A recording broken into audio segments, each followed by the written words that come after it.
Nope. Starting off the season well, fantastic. We are certainly in preseason form here at Dynasty 365. I know, just such a banger. You wanted to hear it again. It is a banger. Thank you. It is. It gets me hyped every time to start trying to do the salsa in my seat. And I'm always unsuccessful. So, folks, welcome into Dynasty 365. We are the Dynasty podcast for fantasyandframes.com and the Fantasy and Frames podcast network. And thank you very much for joining us. We are getting ready to head into regular season form, and we are very excited about that. And we are very excited about all of the things we have going on at the Fantasy and Frames podcast network. Our flagship podcast, Fourth and Frames, is back in full force. That is our regular redraft podcast. That is the mothership of fantasyandframes.com podcast networks. So all of our news we will be focusing on in Fourth and Frames. We will hit some big contract news for Dynasty 365, but if it is week to week, day to day, month to month news, we'll be hitting that on Fourth and Frames. So being in regular season form means we are going to make this a commute-friendly podcast. We're going to do some quick hitters. We are going to try to keep this podcast below 30 minutes and make it very easy for you to digest, and hopefully make you want to come back and listen to the Big Mama Jamma, Fourth and Frames, which we will be recording right after this at 8 o'clock. You know, it's crazy. We're doing all of our podcasts, folks, here in the Fantasy and Frames podcast network, all back to back to back to back. So as Tyler was saying, Dynasty 365 now, then Fourth and Frames for an hour, then Keith and Joe with the Daily Fix or DFS podcast. And we rounded out at 10 p.m. to 11 p.m. With the Shoot the Gap podcast or IDP podcast. So we're, that on top of the Start and Sit article that went out today, we are entering the 2022 season with a bang here.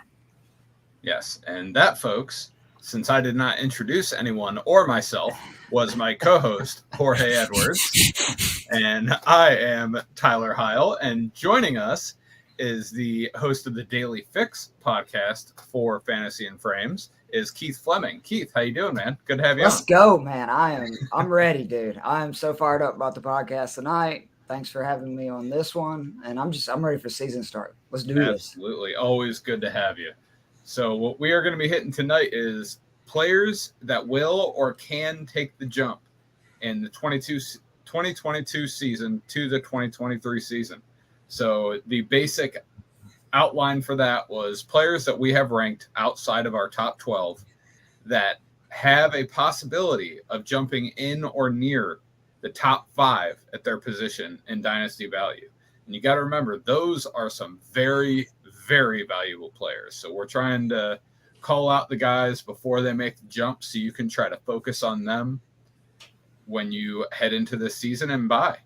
So we are going to start out at the quarterback position. Jorge, what do you got for the quarterback position? So for me, he's my quarterback 12 in Dynasty right now. I just redid my rankings over at fantasyandframes.com, which you can check out all of our Dynasty rankings there. He is Trevor Lawrence. And you know what? I could see him very easily this year and the following year making that jump, taking the appropriate steps to take that jump into a top 5 quarterback. Let's not forget, and Keith, you had mentioned this on a previous podcast of ours here on the Fantasy and Frames podcast network, that Trevor Lawrence, was equated to being the Peyton Manning of his draft class. I mean, that's pretty high praise there. That's pretty special there. And so, everyone is going to keep thinking back to last year and the Urban Meyer situation and just how badly the Jaguars played as a whole all season long. But, they have competent coaching now. And, they're building these pieces around him. They solidified that offensive line, or at least they improved upon it greatly this offseason. So that's the first step. That's how you know that the organization is a functional organization now, that they're taking the steps to protect their investment, the number 1 overall pick in the NFL draft a couple seasons ago. Before we keep going on to some more talk about that, we got a question here from Jeremiah Dawson. I know I'm overthinking this. I have Burrows as my start. Okay, this is just a regular play question. Burrows as my starter, and I have Winston and Lance on the bench with Burrows coming off of his appendix surgery. Would it be wiser to play Lance against Chicago? You know what? Honestly, I'd play Winston. I like the lack of defense on the Atlanta Falcons. I feel like that's the better matchup to play right there. That's just my stat there. Thank you, Jeremiah. Yes, I'm always going to go start your studs there. I'm just going to start agree. Burrow. I would too. Yes. Burrow's going to have a big year. Yes, he will. He's going to have a very big year. He has an offensive line, just like Trevor Lawrence does now. So this is amazing. Yeah, look at that. It's amazing how those things go hand in hand. So speaking of players without an offensive line, my quarterback that can take the jump this year is going to be Justin Fields. It's a little bit of a bold prediction, but they are completely revamping that Chicago Bears team. That offensive line is terrible. That entire offense they have David Montgomery, who is a good, not great running back. They have Darnell Mooney, who, it could almost be worth a mention in the wide receiver category in this. And they have Cole Kmet, who I think might already be in a lot of people's top 12s. So if Justin Fields can even manage a top 15 quarterback season this year with that offensive line that is protecting him and the lack of weapons he has, I believe they're starting Equanimous St. Brown week 1 on the outside. The immortal. The immortal. If Fields can put that together, man, he's going to jump way up my rankings. He has all of the physical talent to do it. He's so good coming out of Ohio State. And, I hate complimenting Ohio State players.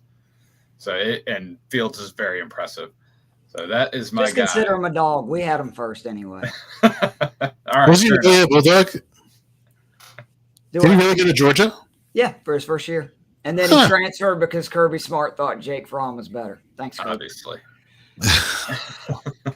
Interesting fact. Your extensive commentary on the quarterback position is ditto. That is in reference to Trevor Lawrence, correct? That is correct. Jorge made a great case. I just want to add that Doug Peterson's the head coach now. Carson Wentz was an MVP candidate with Doug Peterson as his head coach, and Nick Foles was a Super Bowl winning quarterback who went toe-to-toe with the GOAT and beat him in the biggest game with Doug Peterson as head coach. Trevor Lawrence is so talented. I'm really confident he's going to have a big year. I think he's going to end up a QB1 for sure this year, and he could surprise us and be even better because they've got weapons too. And I just think Etney is such a big deal. 85 receptions the last 2 years from Lawrence at Clemson. I think it's a huge deal to have him back. I think Lawrence, he's going to be one of the best QBs in the league for the next decade. If people are, not buying it, I would buy him for sure or trade for him, whatever you can do to get him. Yes, I like it. I very much like it. So, Keith, I'm going to stick with you moving on to the running back position. Who do you have as your guy to take the jump this year? I'm going to go with J.K. Dobbins. I wanted to go with Travis Etienne, who I just mentioned, but I just like J.K. Dobbins is going to be the lead back. Now, it may be a few weeks. I know he's got like a questionable tag week 1, but you really need to look back to his rookie season and those last 7 games, and you see the potential of what J.K. Dobbins can be in this Ravens offense and just how awesome it is for a running back to have a running quarterback standing next to him because they're constantly – getting the defense's attention, and they do a lot of that zone read stuff. That's just, it's hard for the defense to settle in. And this is not J.K. Dobbins, who's a super athletic guy, but the defense is always going to tend to look at Lamar just a little bit more. And the Ravens have traditionally always run the ball. I think he's going to have a huge year. I don't know where he's going to finish season long because, again, I don't know how much he's going to play like the first 4 or 5 weeks, but I think once he's 100%, and playing the snap share that I think he will, I think Dobbins is going to be a week guy that you want to start every week in your lineup. Yes, and I'm right there with you. Dobbins is already in my top 12, so I'm on the same page as you, Keith. I love that he is on that one of the best rushing teams in the NFL. That I don't see that changing anytime soon, even though Lamar has still not signed a contract, but he is going to be there. So, Jorge, who do you got for your running back to take a jump? So right now he's currently my RB15. That's AJ Dillon. Once Aaron Jones goes away next season or the season after, with the whole contract, I think it's next season when his contract is going to really jump up there and be a big salary cap detriment to the Packers. He immediately is going to jump up there into the top 5. Yeah, I could definitely see him jumping into the top 5 next year. You look at how much he's going to be used now in this Packers offense, with Aaron Jones being the focal point on an Aaron Rodgers-led team.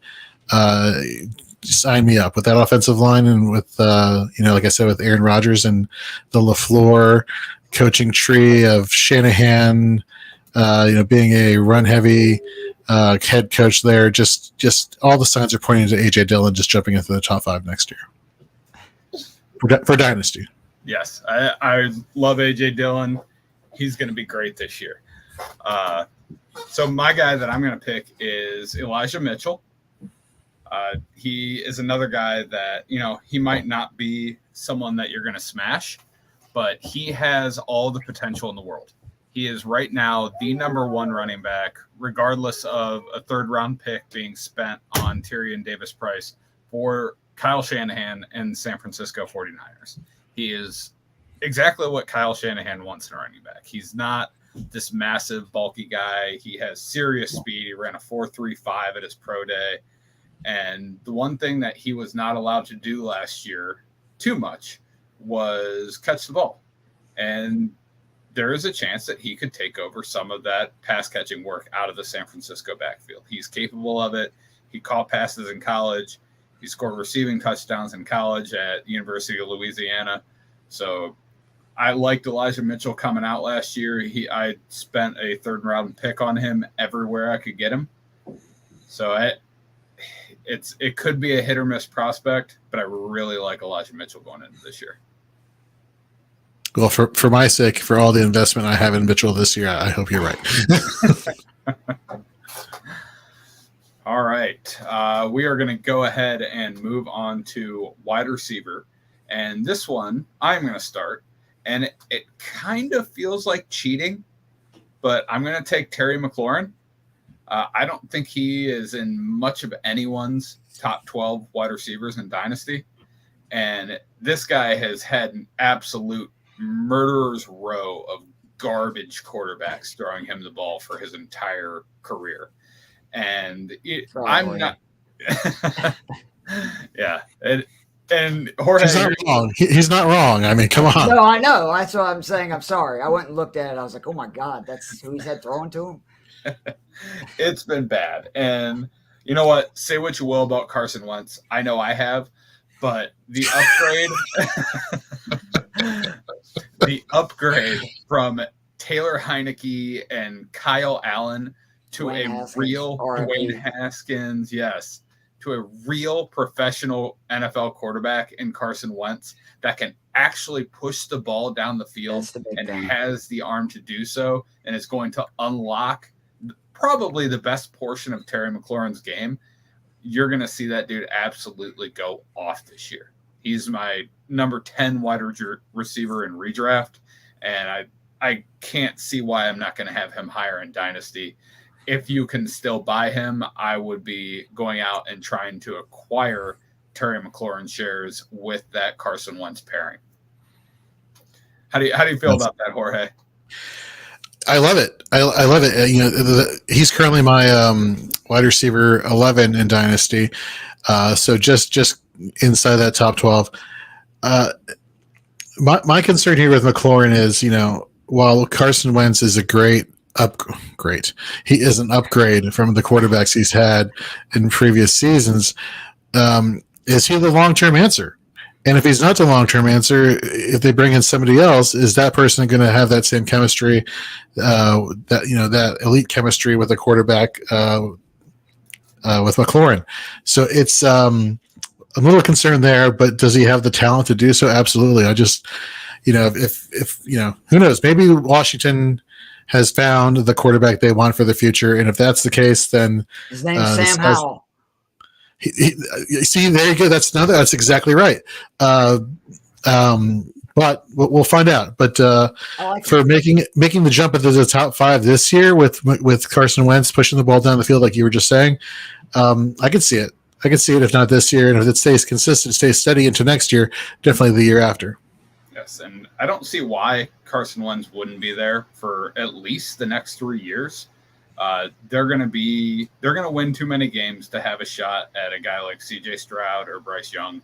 They just are. They're in a weird division where they're probably going to somehow finish 7-10 or 8-9 and miss the playoffs. And they're just not going to be set up in the draft to get that guy. And, maybe someone will shake loose. A veteran quarterback will become available somehow. But Carson Wentz cap hits over the next 3 years are $28 million, $26 million, $27 million. That is nothing for a quarterback where a cap in a league where a cap is just going to increase. I was going to say it's about to go up big time too in 2 years. So yeah, that $26 million number is going to be tiny. That Jared Goff's making more this year than Carson Wentz will in the remainder of the contract. Huh. See, this is why you're our resident capologist here at Fantasy and Frames. You got the numbers. Spotrek's got nothing on you, man. I'm literally looking at Spotrac, so Spotrac has everything on me. Touche. All right, Jorge, who do you got for wide receiver? I know Keith's going to like to hear this one. So this is bold, okay? And I yeah, of course. I see him, making the jump in two years into the top 5. Not so much this year. This wide receiver is going to get the respect that Deontay Johnson still is not getting, despite him being one of the best wide receivers in all football, and that's George Pickens. You can already see the talent here with this guy, and he's putting up he's making plays with Mitch Trubisky throwing him the ball in preseason games. And yes, he's going to have to fight his way onto the field. I have not, as of right now, as of this recording, seen the official depth chart for the Steelers. I know that Trubisky is the starter, but it's only a matter of time before Pickens supplants Claypool. I'm not a big Claypool fan. Pickens just has that. He has that big playability. And do I see him actually outshining what Deontay Johnson has set the bar in Pittsburgh? I do, absolutely. This guy is just a freak athlete who can do all sorts of things and bail out any quarterback he has throwing him the ball. So give me George Pickens eventually cracking the top 5. I like it. My only problem with that is the Pittsburgh offensive line. I do not think they're going to have any time to get him the ball. But I sure hope we can see it. I sure hope we can see him and Deontay Johnson just murder people, unless, it's Denzel Ward and Greg Newsome, because then they'll have no chance. That's your Browns bias coming into play right now. I don't know what you're talking about. Yeah. you Browns fans, and yeah, I'll leave that alone for another episode. So, Keith, who do you got for us? One other quick thing on Pickens. He's the best player I've ever seen at college at defending the ball when it's in the air. He does such a great job of getting his body in a position to where the defender cannot get the ball and only he has a chance to catch it, which is why I think it's really going to help in Pittsburgh when you're either going to have a rookie quarterback or Trubisky, and why I think he's going to get a lot of targets. He's absolutely insane at it. Like he the way he can use his body at that size is unreal. He's a freak. I had Sky Moore because I thought that this was just in the future period. I didn't know it was to this year. I would say that if it was, going forward 2-3 years, because if you're Mahomes' potential number 1 receiver, but it's Michael Pittman. If it's just for this year, he's going to have a huge target share. Matt Ryan has had at least 1 receiver on his team the last 7 years with at least 26% of the targets. Pittman, I think, is going to far exceed that. I think he's going to be close to 30%. And Pittman is another guy that's a stud. And we saw when he had Wentz, which was his best quarterback so far in his early career, he had a really good season. And I'm telling you, people sleep on Matt Ryan. He's a very good professional quarterback, very accurate. And I think Pittman's going to make a lot more plays with him at QB. And I think the Colts are going to be good this year, and people are going to be talking about Pittman going into next year. Yes. And I have Pittman as my wide receiver 6. in Gabe redraft. Davis by Bill Mustafa here from Fantasy and Frames. I have Davis in my top 12. Gabe Davis is going to make the jump into the top 5, Billy? Okay. Oh. I don't know if a wide receiver 2 on their team can do that. You know what? Go to bed, Bill. Yeah, isn't it like midnight or 1 a.m. where you're at? Which, by the way, you're more than welcome to jump on any of these pods if you ever get enough espresso in you. I am excited to watch Gabe Davis play this year. I really, I think the Bills put a lot of faith in him by not really bringing in any other pass catching help outside of, fringe guys like Jamison Crowder. So Gabe Davis. He's earned it, though, with what he's done with the snap share that he's had. Yes, at least to get the chance to be the guy. Yes. All right. And we are going to finish this out with tight end. And I'm going to go ahead and start this one. I have David Njoku. I told Jorge before the show, I have been mispronouncing this guy's name for 5 years. I mispronounce everybody's name, so I'm not going to judge you. I finally looked at the Browns week 1 depth chart that was released, and they had a pronunciation key on it. And I've been saying David Njoku for 5 years. It's David Njoku. So, blowing my mind right now. Yes, I'm going to blowing my mind. I had no idea. So David Njoku is a guy who's kind of been dragged down by his situation. Baker Mayfield, I'm not going to hate on Baker because, he brought the Browns their first playoff win. But he is not a fantasy-friendly quarterback. He is not a guy that's going to let really anyone around him put up big numbers. And Njoku was drafted in the first round out of Miami 5 years ago. And this guy is a physical freak. I mean, you look at him, he looks like he was built in a lab. If you look at his player profiler, his best comparable is Travis Kelce. I mean, he has all of the ability in the world. And, I joke with some people and say, hey, can you tell me a football player that we've watched play for half a decade and we still don't know if they're good at football? And David Njoku could kind of be that guy. And I really think he's going to take a jump this year. I think Jacoby Brissett's going to hyper-target him because he's not really going to be capable of hitting too many people outside of the numbers. So Amari Cooper and Donovan Peoples-Jones will struggle there. But he is going to hyper-target Njoku. He's averaged a lot of yards per reception in his career. He's at 12 yards per reception in his career, which is a very large number for a tight end, which speaks to his physical ability. And Njoku just got the bag. He just got paid, and he's going to be in Cleveland for several more years and is a big part of their offensive plan. So I think he could have a big year this year. He could, sniff 1,000 yards, which would put him up into the top 5 consideration, especially considering George Kittle apparently just isn't going to play football ever since he's already injured for injured. Yeah, I saw that. Yeah. Yeah. Told everybody. You were not wrong. All right. Let's do one more and then we're going to get out of here. Jorge, what do you got? Man, jumping into the top 5, I think just on volume alone this year. Again, bold take here, but I'm going to go with the offseason darling here in Brevin Jordan. I just feel like this. I'm a believer in Davis Mills.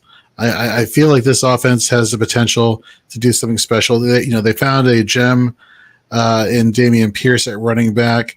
He could probably absorb a lot of the punishment and the workload defenses are going to be throwing at the Texans, which is going to hopefully help free up the passing game. Brandon Cooks is obviously he's a great wide receiver too in any fantasy football draft that you have been in, and can put up put up great wide receiver 2 numbers. But it's Brevin Jordan, and the reason I could see him easily making the top 5 is volume. And let's not forget the tight end situation here in fantasy football is like a desolate place if you're not playing in a tight end premium league. So it doesn't really take too much to jump into a top 5, especially in Dynasty at that position. So I could see Brevin Jordan making that leap this year. I like it. And you are right. Tight end is a desolate land of desolation. Desolate. All right, everyone. So that's all we got. Those are the guys that you can focus on in your dynasty leagues, maybe to go out and get some shares of that could take the big jump this year into super high value dynasty targets.